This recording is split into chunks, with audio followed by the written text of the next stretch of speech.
Ici Louis Lemieux, votre fier député Saint-Jean.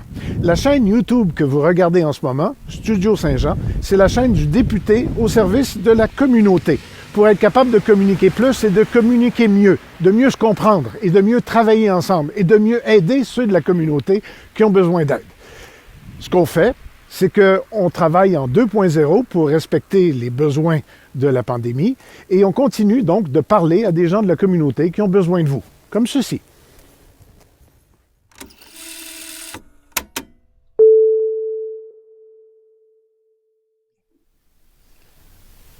Bonjour, ici Luc Archambault, bienvenue à Studio Saint-Jean 2.0.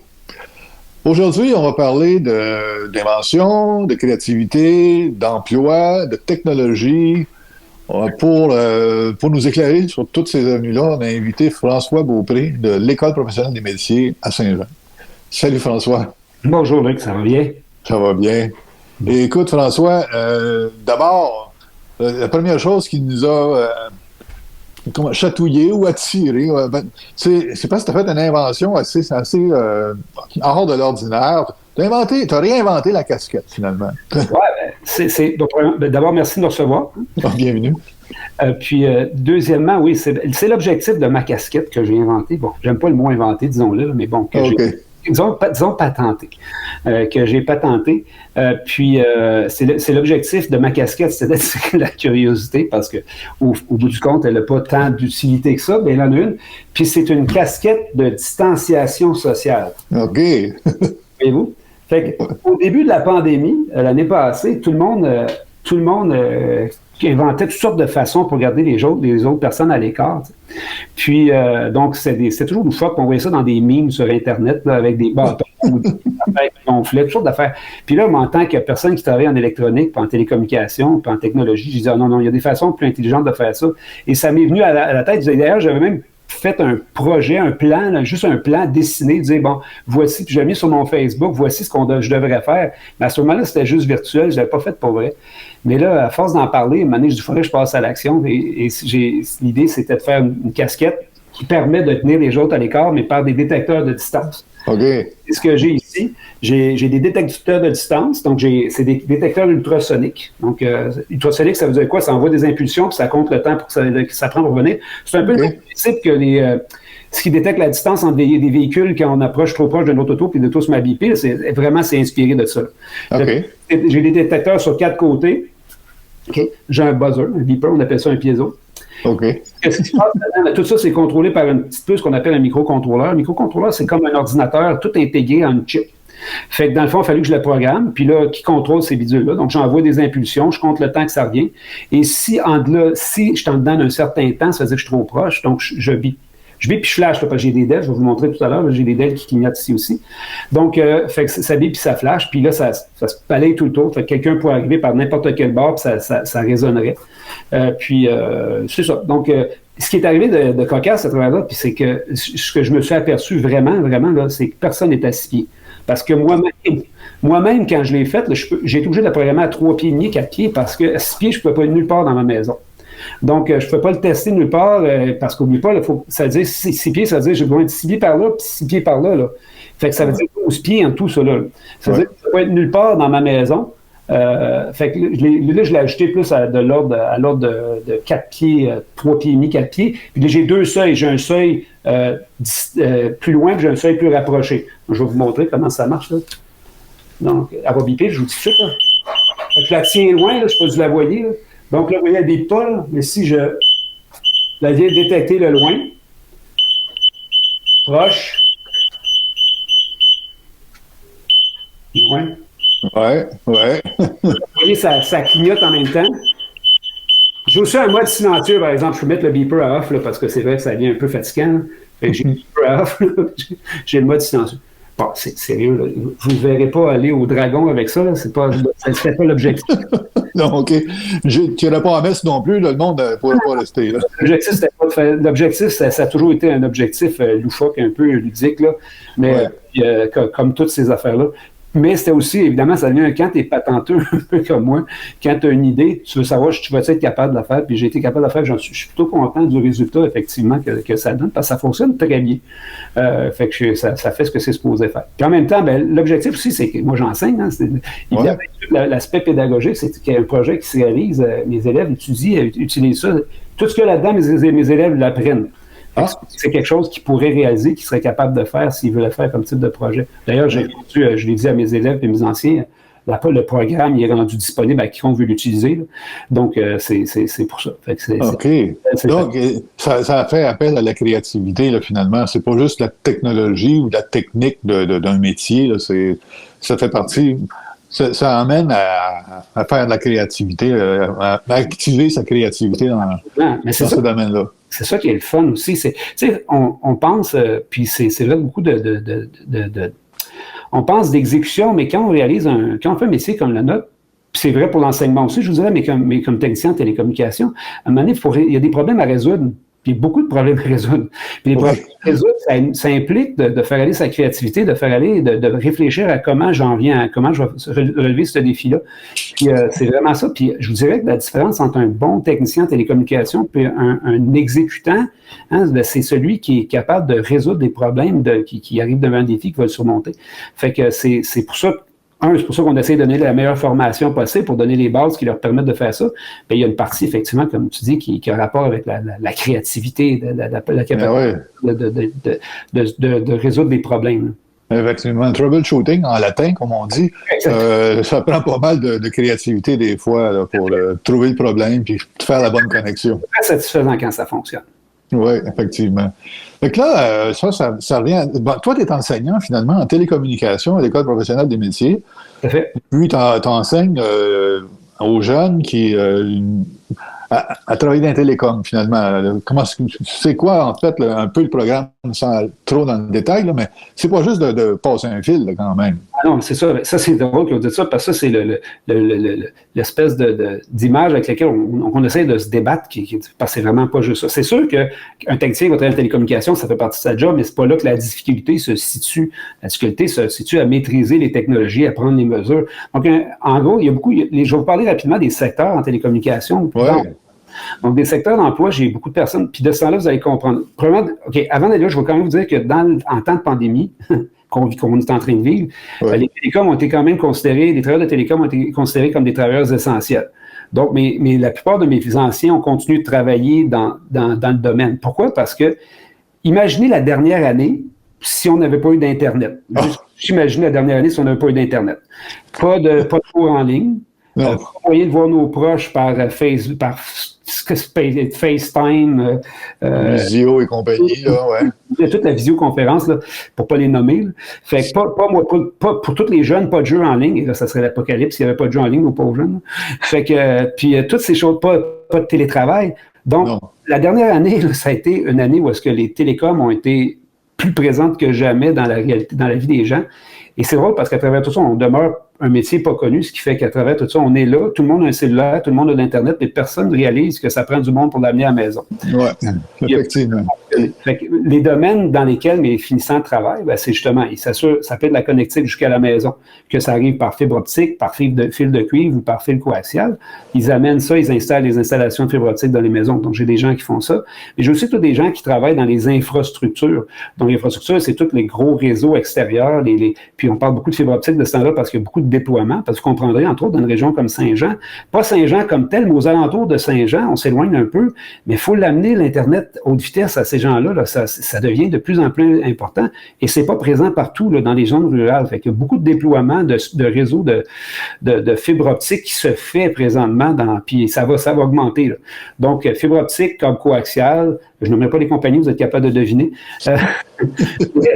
Fibre optique, câble coaxial, donc du réseau, puis aussi toute la téléphonie cellulaire. J'ai beaucoup de finissants qui travaillent dans des infrastructures cellulaires pour installer des antennes, installer des tours. Puis avec évidemment avec le 5G qui s'en vient, qui va être déployé de plus en plus, il y aura encore plus de monde qui vont devoir travailler là-dedans.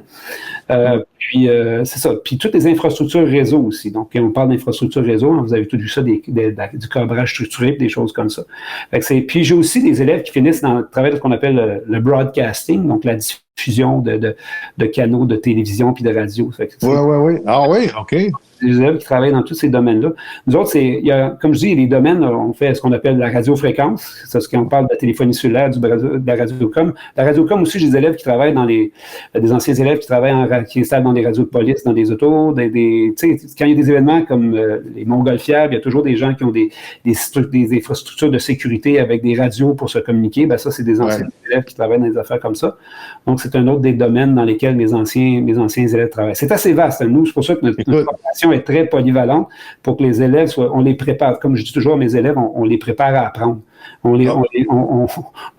prépare la terre, on laboure la terre, on creuse le sillon, mais finalement, c'est la compagnie qui va l'engager, qui va choisir qu'est-ce qu'on fait pousser dans cette... Excusez, c'est une analogie qui va bien avec mais bon, c'est ça. Puis, c'est ça. Fait que nous autres, on les prépare avec la formation la plus solide, la plus polyvalente possible pour qu'ils s'adaptent aux différents milieux. J'imagine que c'est pas les emplois qui doivent manquer dans ce domaine-là.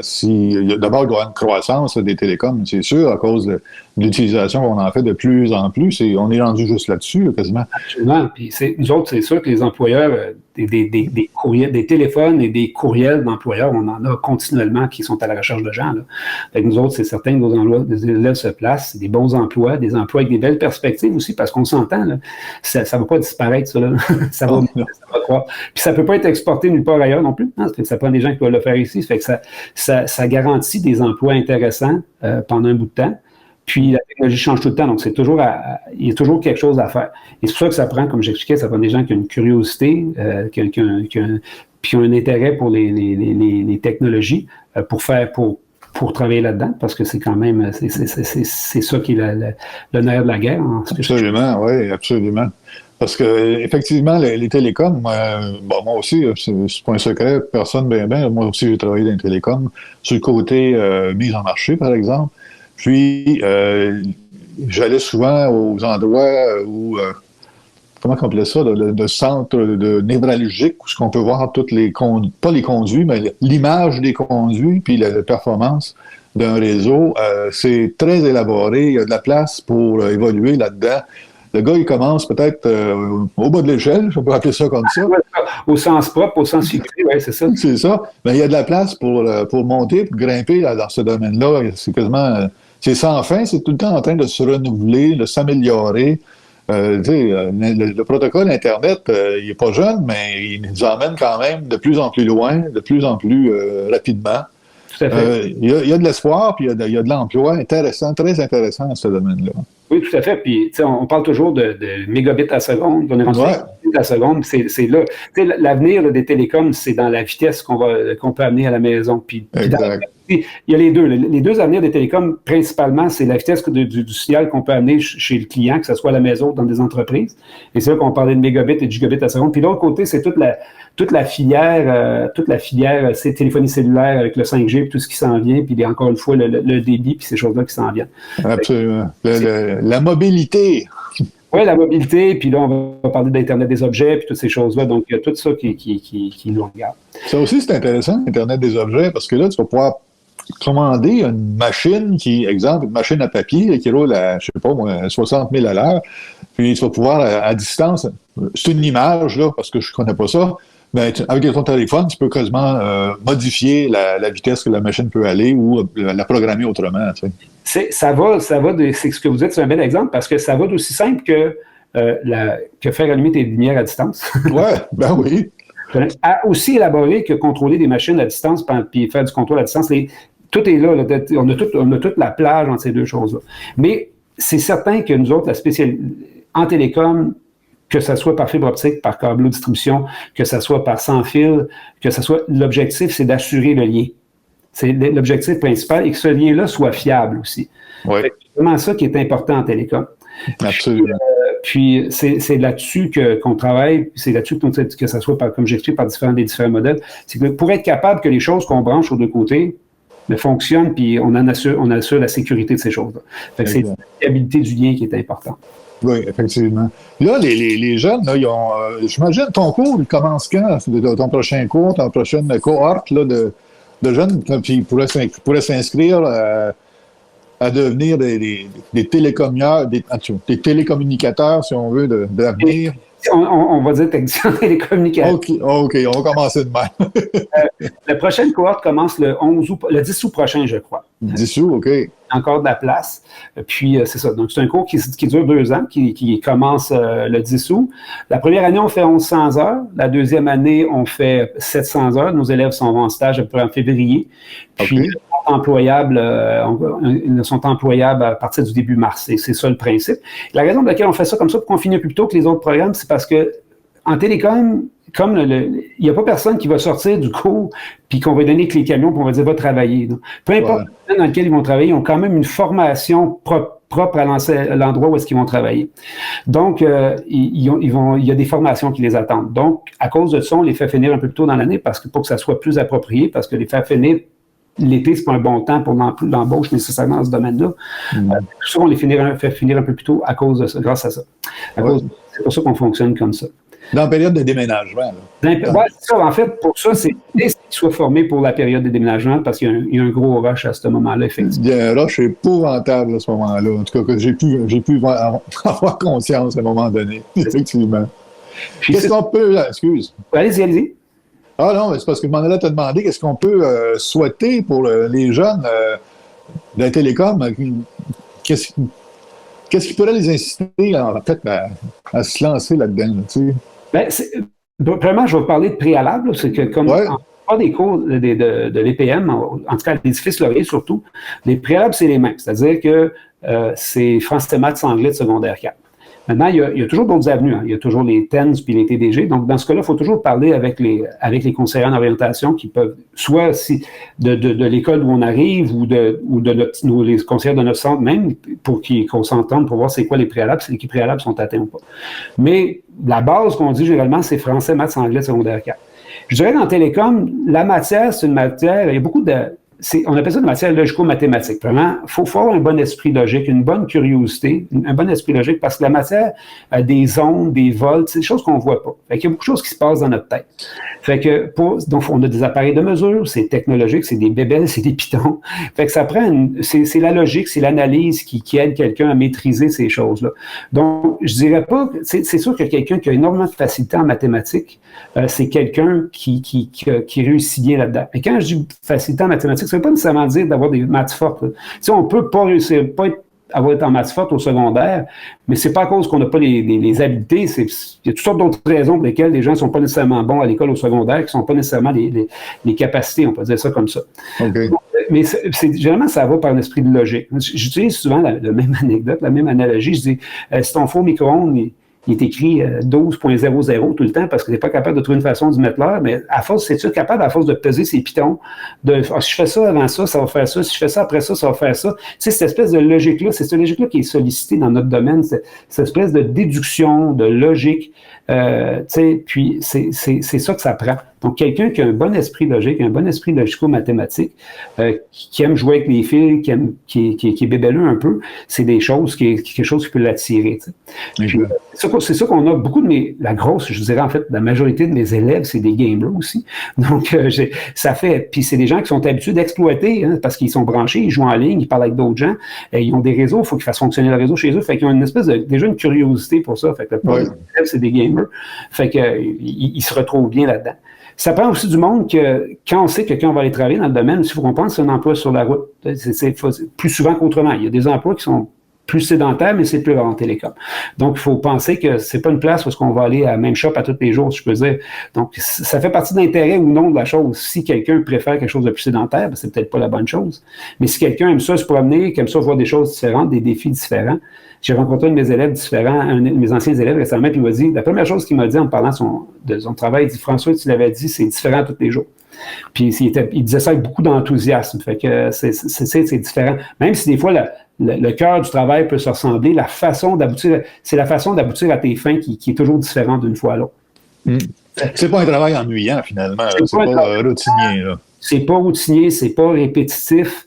C'est sûr qu'il y a des tâches qui reviennent, mais c'est toujours dans des situations, des contextes différents. Ça demande aussi, comme je disais tantôt, ça demande de la créativité, ça demande pour se débrouiller. Comment je vais faire pour amener cette affaire-là de ce point-là? Ça demande de la débrouillardise. Tu es toujours avec des nouveaux appareils. Il faut que tu apprennes, il faut que tu apprivoises de nouveaux appareils. Il faut que ça prenne curiosité. Comment ça marche. Puis ça prend, je dis, c'est dans la résolution de problèmes, ça prend un bon esprit d'analyse, une bonne déduction. C'est ça qui fait. Fait que c'est souvent, comme on dit, on est pris avec l'image du passeur de corps, mais c'est vraiment pas rien que ça, là. Oui, ça fait partie du temps passé au travail, mais c'est pas la plus grosse difficulté. La difficulté, c'est la résolution du problème, la technologie, la configuration, la prise de mesure. On a beaucoup d'appareils pour prendre des mesures, il faut les comprendre, les appareils. C'est ça la réalité du travail. C'est ça. Écoute, François, on va te souhaiter une classe de petits curieux, curieuses, parce qu'il y a de la place pour les filles dans ce domaine-là aussi, je suis certain. Mais est-ce que je vous ai dit à propos est-ce qu'on a parlé du fait que ça a été considéré comme des services essentiels aussi, par exemple? Ah, non. Peut-être. Possiblement, non. Parce que je voulais vous dire, une chose qui est intéressante, c'est que les techniciens ont été considérés en télécommunications dans la dernière année avec la pandémie comme techniciens comme travailleurs de services essentiels. OK. Mais comme je disais tantôt, imaginez comment ça serait la dernière année sans l'Internet. À cause de ça, ils ont été considérés comme des travailleurs essentiels et c'est pour ça c'est bon de savoir. C'est-à-dire que ça a assuré que mes anciens élèves ont toujours continué à travailler pendant la dernière année. La plupart de mes anciens élèves, malgré la pandémie, il y a eu peu de confinement en télécommunications. C'est un bon point, ça, finalement. Effectivement. Il y a comme c'est pas une garantie d'emploi, mais c'est une assurance que tu ne manqueras pas de travail parce que justement, c'est un domaine qui est en évolution puis il est en changement constant. Exactement.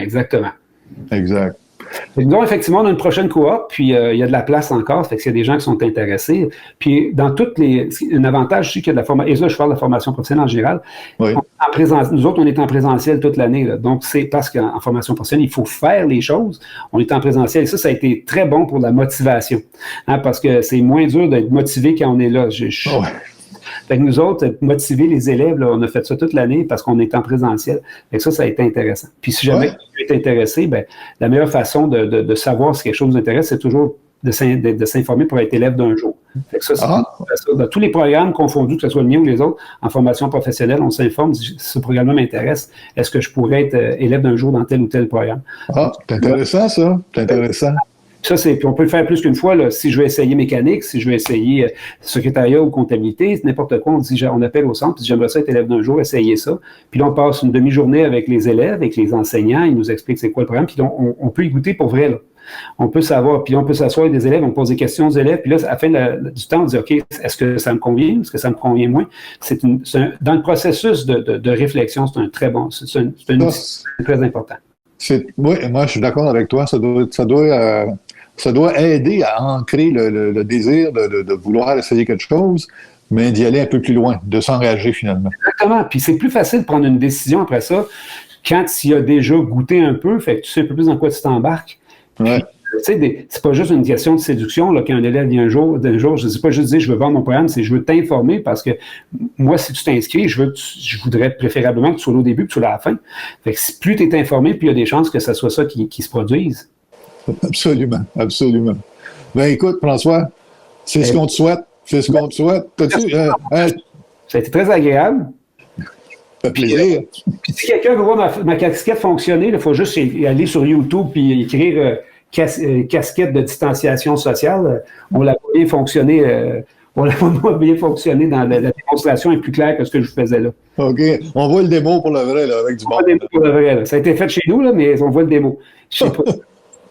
C'est bon. Merci. Écoute, merci, François. Puis bon succès avec ta gang. Merci. À la prochaine. À la prochaine.